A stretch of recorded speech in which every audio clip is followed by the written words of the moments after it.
नमस्कार दोस्तों, विनायक क्लासेस प्रयागराज के यूट्यूब चैनल पर आप सभी का हार्दिक स्वागत है। दोस्तों, जैसा कि आप सभी को बिल्कुल पता होगा कि अपनी जो सीडीपी की क्लास है वो बिल्कुल सिलेबस के अकॉर्डिंग चल रही है, जिसमें हम लोगों ने तकरीबन 28 क्लास को पूरा कंप्लीट कर लिया। आज दोस्तों आपका 29वें नंबर का क्लास है और बहुत ही इंपॉर्टेंट क्लास है, क्योंकि आज की इस वीडियो में हम लोग विस्तार से चर्चा करने वाले हैं अल्बर्ट बंडूरा साहब के बारे में और उनके जो सामाजिक अधिगम सिद्धांत है उसके बारे में। तो कहीं ना कहीं आज की वीडियो आपके लिए बहुत ही इंपॉर्टेंट है, इसलिए आपसे सिर्फ एक ही गुजारिश है कि आप सभी लोग बिल्कुल वीडियो को लास्ट तक जरूर देखें और साथ में अपने पेपर और पेन लेकर के बैठे, जिससे कि आपको जो भी इंपॉर्टेंट पॉइंट्स मिलते जाएं उन्हें आप साथ साथ नोट डाउन करते चलें, जिससे कि आपको एग्जाम के समय में रिवीजन करने में भी थोड़ी सी सहूलियत मिल सके। तो चलिए दोस्तों, बिना किसी देरी के आज की इस क्लास को हम लोग स्टार्ट करते हैं, जिसमें हम लोग सबसे पहले अल्बर्ट बंडूरा साहब के सामाजिक अधिगम सिद्धांत के बारे में देख लेते हैं। दोस्तों, सबसे पहला तो आपका क्वेश्चन यही बन जाता है कि जो इनका सामाजिक अधिगम सिद्धांत है उसका उपनाम क्या है, उसका यानी कि उसका अन्य नाम क्या है। तो यहां पर आप बिल्कुल देख सकते हैं कि इनका जो उपनाम है वो है अवलोकनात्मक अधिगम का सिद्धांत। नंबर 2 पर आपका आ जाता है अनुकरण यानी कि प्रतिरूपण का सिद्धांत, और नंबर 3 पर आपका आ जाता है निदर्शन का सिद्धांत। तो कहीं ना कहीं आपसे जो क्वेश्चन में ये तीनों नाम दे देगा और एक अलग नाम दे देगा और उस आपसे पूछ लेगा कि जो अल्बर्ट बंडूरा साहब का सामाजिक अधिगम का सिद्धांत है उनमें से ये 3 नाम है, चौथा कौन सा नहीं है। तो आपको जो चौथा नहीं होगा वो बिल्कुल सही करना है। तो वो सही इस कैसे होगा, ये चीजें आपको बिल्कुल समझनी है। तो कहीं ना कहीं अगर आपको ये तीनों नाम याद नहीं रहेंगे तो आपका ये क्वेश्चन बिल्कुल गलत हो जाएगा। तो आपसे सिर्फ एक ही गुजारिश है कि या तो आप इसको नोट डाउन कर लीजिए या फिर आप इसका स्क्रीनशॉट लेकर के रख लीजिए, क्योंकि यहाँ पर जैसे मैं आपको एक जगह सारी चीजें दे करके बिल्कुल बता रहा हूँ, ऐसी आपको यूट्यूब पर कहीं भी वीडियो देखने को मिलने वाली नहीं है। वहीं पर दोस्तों अब हम लोग अगर बात करें अल्बर्ट बंडूरा साहब के बारे में थोड़े से विस्तार से, तो देख सकते हैं कि सामाजिक अधिगम सिद्धांत के जो प्रतिपादक थे वो अल्बर्ट बंडूरा साहब थे, जो कि कनाडा के एक निवासी थे। इनके अनुसार व्यक्ति जो है वो अवलोकन, नकल और आदर्श व्यवहार के प्रतिमान के माध्यम से एक दूसरे से सीखते हैं। यानी कि दोस्तों अवलोकन यानी कि एक दूसरे को अवलोकन करके, नकल करके और आदर्श व्यवहार को प्रदर्शित करके एक दूसरे के माध्यम से जो लोग होते हैं वो कहीं ना कहीं भाषा को सीखते हैं। अर्थात हम कह सकते हैं कि समाज में मान्य व्यवहार को अपनाना और तथा अमान्य व्यवहार को नकारा जाता है। इनकी जो प्रमुख पुस्तक है वो social foundation thought and action 1986 में प्रकाशित की गई थी। तो इनके पुस्तक से भी आपके एक प्रश्न बन जाते हैं। तो कहीं ना कहीं ये चीजें आपको बिल्कुल याद करके रखनी है, तभी आपके क्वेश्चन जो है वो बिल्कुल सही होने वाले हैं। तो आपसे गुजारिश है कि आप इसका भी आप स्क्रीनशॉट लेकर के अपने पास सुरक्षित रख लीजिए। अब दोस्तों वहीं पर अगले नंबर पर बात करें तो देख सकते हैं कि जो सामाजिक अधिगम सिद्धांत को व्यवहारवाद और संज्ञानात्मक अधिगम सिद्धांतों के बीच के योजक की कड़ी कहा जाता है, क्योंकि यह सिद्धांत ध्यान, स्मृति और प्रेरणा तीनों को संयोजित करता है। यानी कि दोस्तों जो ये सिद्धांत है सामाजिक अधिगम सिद्धांत वो व्यवहारवाद और संज्ञानात्मक अधिगम सिद्धांतों के बीच की कड़ी होती है, जिस कारण से हम कह सकते हैं कि यह सिद्धांत जो है वो ध्यान, स्मृति और प्रेरणा तीनों को संयोजित करता है। इसलिए आप देख सकते हैं कि अल्बर्ट बंडूरा को प्रथम मानव व्यवहार यानी कि संज्ञानवादी कहते हैं। ये आपका क्वेश्चन बार बार आपके सीटेट एग्जाम में डायरेक्ट पूछ लिया जाता है, तो आपको बिल्कुल याद करना है कि प्रथम मानव व्यवहार संज्ञानवादी कौन थे। तो आपको बिल्कुल बताना है कि अल्बर्ट बंडूरा साहब को प्रथम मानव व्यवहार संज्ञानवादी कहा जाता है। अब अगर हम लोग बात करें अल्बर्ट बंडूरा साहब के प्रयोग के बारे में, तो देख सकते हैं कि बंडूरा साहब ने एक बालक पर बेबी डॉल प्रयोग किया। उन्होंने उस बालक को 3 तरह की मूवी दिखाई। अब वो कैसी मूवी थी ये आपको बिल्कुल समझना है, आपको चीजें बिल्कुल सुनते हुए जाना है, आपको चीजें बहुत ही अच्छे तरीके से समझ में आ जाएंगी जब इसके बारे में आप आगे चीजों को और भी देखेंगे। यानी कि दोस्तों आप देख सकते हैं कि जो बंडूरा साहब थे वो एक बालक पर बेबी डॉल प्रयोग किए थे, यानी कि उनको 3 मूवी दिखाई थी। वो 3 मूवी कौन सी थी, तो उनके हम प्रथम मूवी की बात करें तो देख सकते हैं कि सामाजिक मूल्य पर आधारित थी। जो इनकी प्रथम मूवी थी वो सामाजिक मूल्य पर आधारित थी, जिसे देख करके बालक जो है बेबी डॉल के साथ सामाजिक व्यवहार को दर्शाता है। दूसरी मूवी जो थी इनकी वो उसी बालक को दिखाते हैं। जो दूसरी मूवी थी वो प्रेम पर आधारित थी, जिसे देख करके बालक जो है वो डॉल के साथ स्नेह करता है, उसे सहलाता है, उसे प्यार दुलार करता है।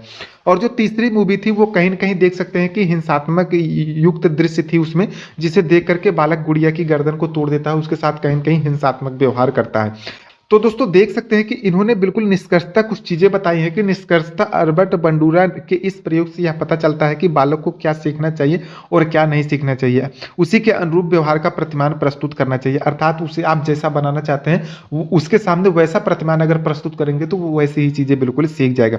बंडूरा ने सामाजिक अधिगम के कुल 4 चरण बताए हैं। अगर इनके बारे में हम लोग विस्तार से चर्चा करें तो देख सकते हैं नंबर 1 पर बात करें ध्यान यानी कि अवधान को लेकर के, तो देख सकते हैं कि अधिगम विषय वस्तु को आकर्षक और प्रभावशाली तरीके से प्रस्तुत करना ही अवधान कहलाता है। यानी कि आप जिसे जो कुछ भी चीजें सिखाना चाहते हैं उसके सामने अगर जो अधिगम की विषय वस्तु है, यानी कि जो सीखने की विषय वस्तु है, उसे आप आकर्षक और प्रभावशाली तरीके से प्रस्तुत करते हैं तो उसे ही हम ध्यान यानी कि अवधान कहते हैं। जबकि नंबर 2 पर हम धारण की बात करें तो देख सकते हैं कि अधिगम के लिए प्रस्तुत किए गए विषय वस्तु को कितना सीखा गया है, यही धारण कहलाता है। यानी कि दोस्तों आप जो उसके सामने विषय वस्तु प्रस्तुत किए हैं उसके बारे में उसने कितना चीजें सीख लिया है, यही आपका धारण कहलाता है। अब दोस्तों वहीं पर हम लोग अगले नंबर पर बात करें तो देख सकते हैं कि अगले नंबर पर आपका आ जाता है पुनः प्रस्तुतिकरण। यानी कि यदि कोई अधिगम कम प्रभावशाली हो तो अधिगम की विषय वस्तु को पुनः प्रस्तुत करना चाहिए, जिससे बालक जो है वो ज्यादा सीख सके।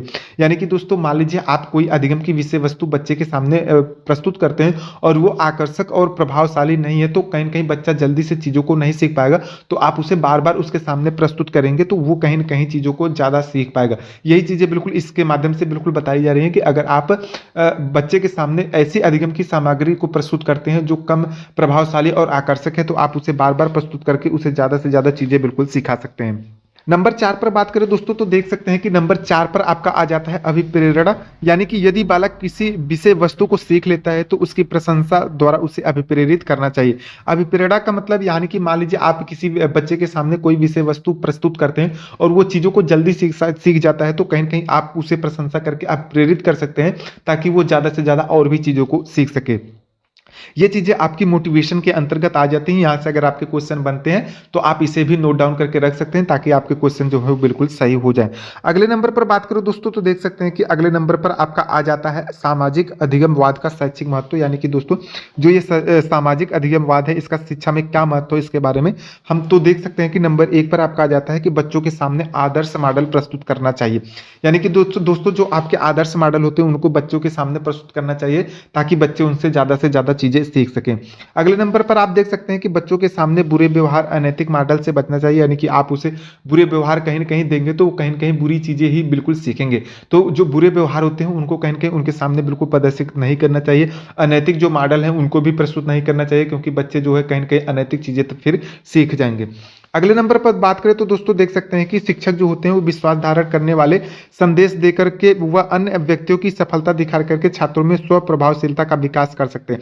यानी कि आप सफल व्यक्तियों के बारे में बच्चों को बताइए, विश्वास धारण करने वाले चीजें बताइए ताकि बच्चों को ये चीजें विश्वास हो सके कि वो भी कर सकते हैं। और जो ऑलरेडी सफल लोग हो चुके हैं उनके बारे में आप एग्जाम्पल देकर के बच्चों को सिखा सकते हैं ताकि वो कहीं ना कहीं अपने भी विकास को बिल्कुल डेवलप कर सके।